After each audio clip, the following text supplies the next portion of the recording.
Deepfakes have fundamentally broken commerce, media, and communications. Those are, three of the biggest pillars in the online world. Welcome to the Biometric Update podcast.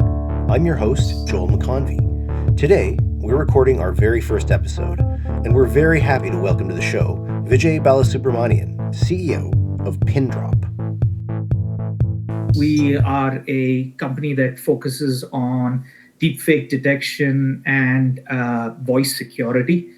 We serve 7 of the largest banks. We serve some of the biggest, 5 of the top 7 insurance providers, some of the biggest retailers, some of the biggest healthcare providers. With generative AI, it's now easy to find simple, cheap tools that can create realistic fake voices and faces, or deepfakes. Like most biometrics companies, Pindrop has observed a huge spike in the number of deepfakes being used for fraud and other cybersecurity attacks.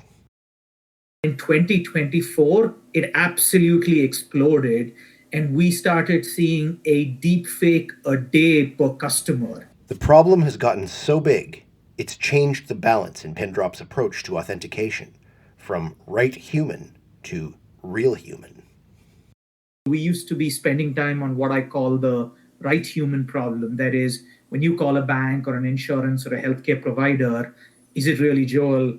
And traditionally, they would ask you a ton of questions to identify you. What's your date of birth? What's your mother's maiden name? We replace all of that by saying, we know this is Joel based on his voice device behavior and multiple factors like that.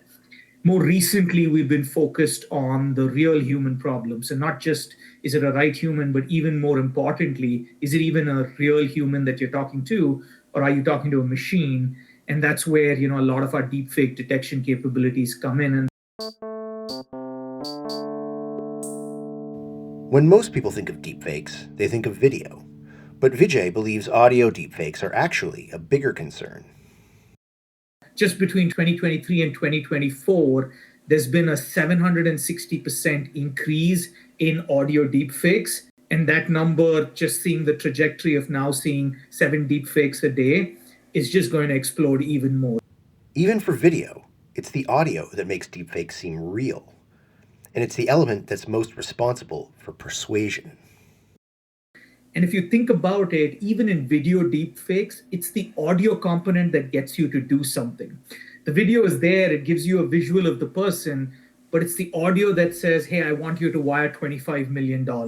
So the intent happens through audio, and that's where audio is the more worrisome deepfake.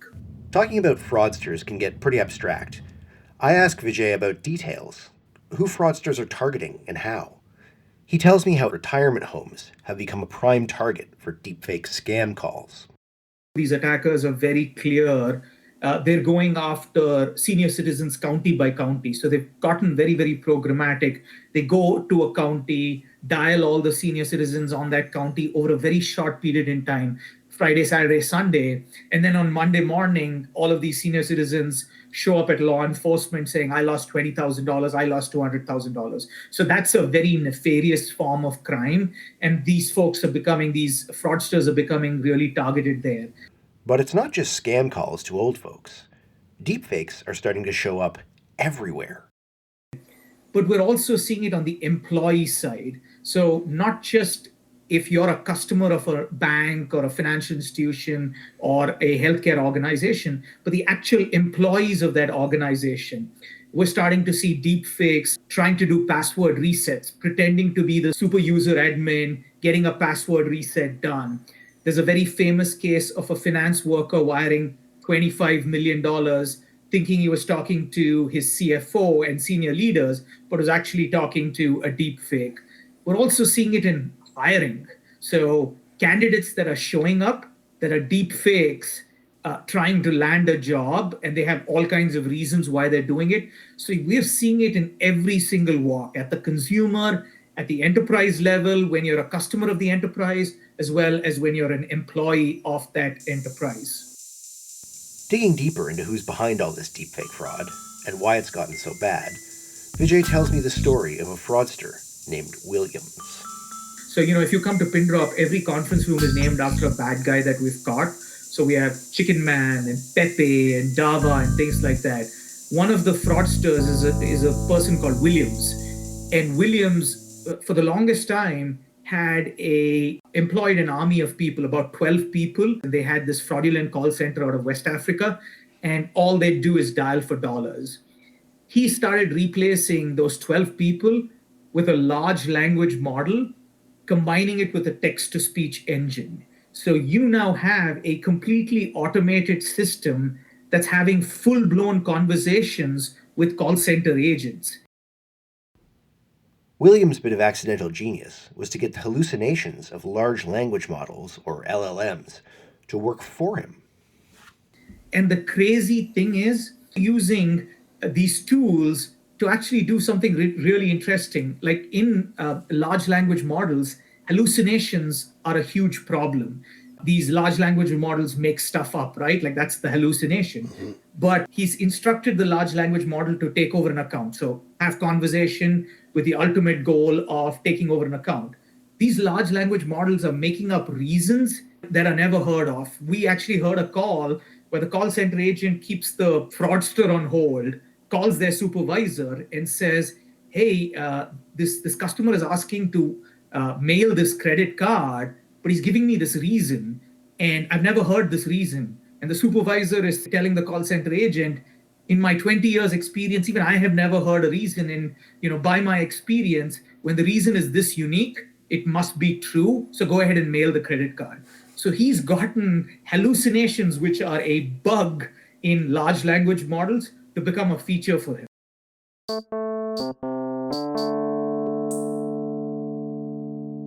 So how does one defend against all this fraud? Pindrop uses a technique it calls acoustic fingerprinting. Vijay explains. What acoustic fingerprinting is our ability to identify any device anywhere in the world by its sound signature. So, what we found, this was part of my PhD thesis back at Georgia Tech, was that every device in the world leaves behind telltale acoustic artifacts in every audio interaction. And so what we do is we have 1,380 features that allow us to uniquely identify this is Joel's iPhone 13 as opposed to any other iPhone 13. And what that allows us to do is not just positively identify you, Joel, that, yeah, it's your device, but even before we've seen any interaction by you, we're able to use these acoustic fingerprints to say, hey, why is Joel suddenly calling from a Skype phone in Nigeria? That's very weird. Or why am I seeing the same 1,380 features on 400 individual calls and they're accessing 40 different accounts? Why is the same device on each of those calls? And so all of that allows us to catch fraud really effectively because these are great risk signals that we're able to pull out from that. Pindrop's most famous bit of fraud prevention to date involved a deepfake robocall from a person of substantial significance, then U.S. President Joe Biden. For people who haven't heard, which I doubt is the case, the president of the free world, there was a robocall of him during the New Hampshire Republican primary, which I think happened early 2024, asking them not to show up and vote for the Republican primary and to save their vote for November. And that's the first case of election interference. So when we analyzed the call, the first thing obviously we came out and said was it was a deep fake. And there was a lot of vernacular around the time that we identified there was a deep fake that, hey, it's awesome that it's a deep fake, but nobody will be ever able to figure out where did this deep fake come from? What's the provenance or what's the source of this deep fake? Pindrop caught the deepfake audio, but it was also able to identify which AI application had been used to create the fake voice. In this case, the tool in question was a text-to-speech engine from 11 labs. There were a lot of deepfake detection vendors who said, oh, you're never going to figure out the AI application. And one of the ways in which we do deepfake detection, we actually are able to identify the AI application. And it becomes really important to identify these AI applications because when we started deepfake detection, there used to be one tool that did voice cloning. It was called Lyrebird. By the end of last year, there were 490 applications that could clone your voice.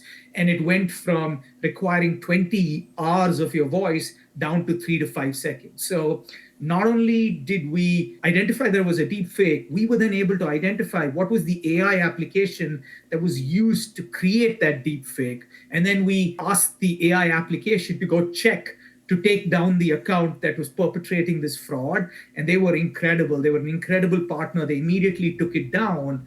The story has a beautifully weird twist, which also illustrates how low the bar for entry has gotten for producing convincing deepfakes that can have widespread impacts. And then a month later, a circus performer came out saying, "Yup, I used this AI application to actually do this deep fake." And then they shut me down. But that entire thing was because of us. We got that particular person shut down, his account blocked, so that they couldn't perpetrate other kinds of attacks like that. But it tells you a couple of things. One, it's going to be really important to detect the AI application. But two, these applications have become so easy to use that a circus performer with no training in tech was able to clone a version of the president of the free world.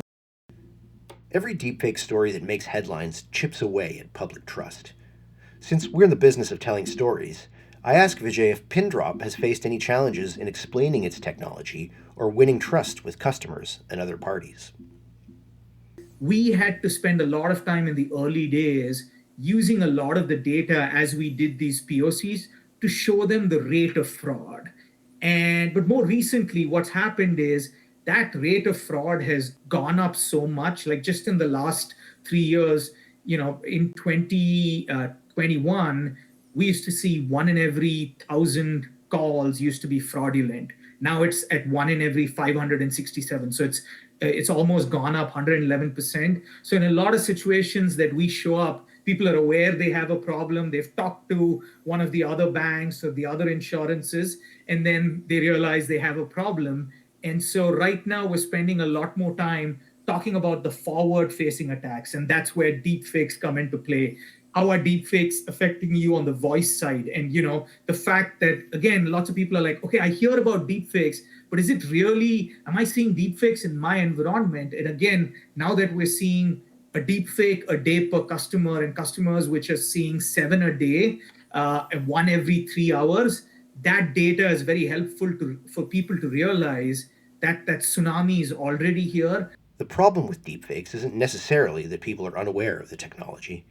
It's that a major threat to identity systems still seems to most people like kind of a neat trick.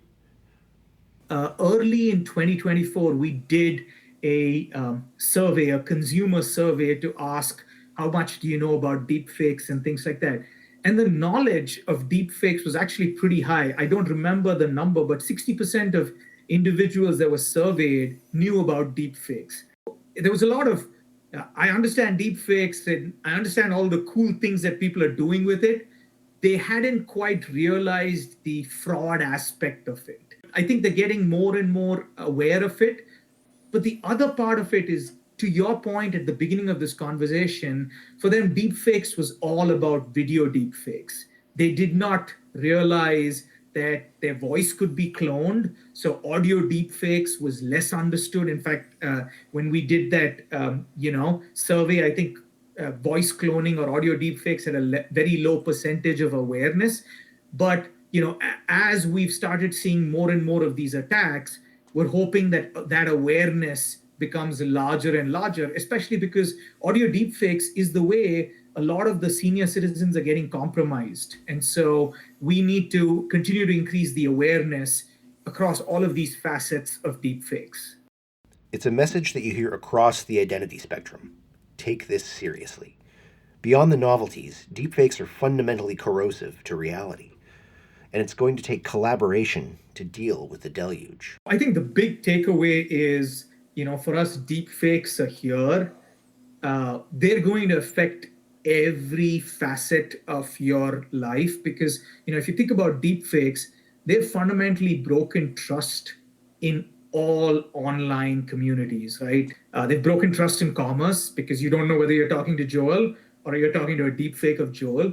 They've broken trust in media, right? Like, is it Tom Hanks that was selling dental plan ads, or something else? So you can't trust the media, be it social media or news media. So there's a lot of disinformation, and you can't trust communications, right? Like, be it you as an elder citizen getting a call, thinking it's your grandkid, or you getting on a Zoom call thinking you're getting on the call with your CFO or a senior manager.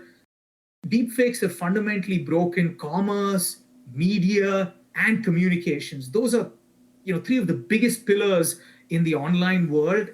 And I don't know the last time something has broken all three of them in one fell swoop.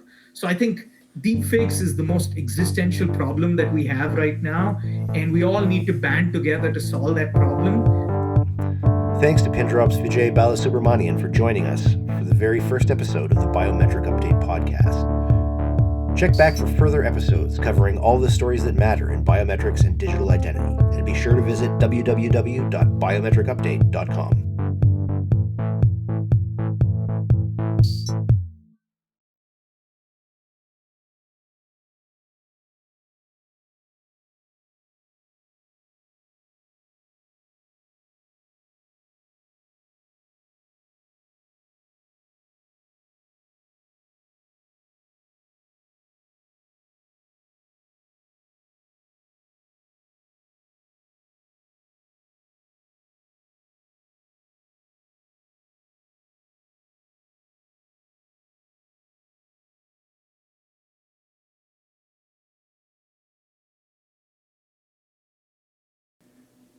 Thank you so much, Joel. I had a blast.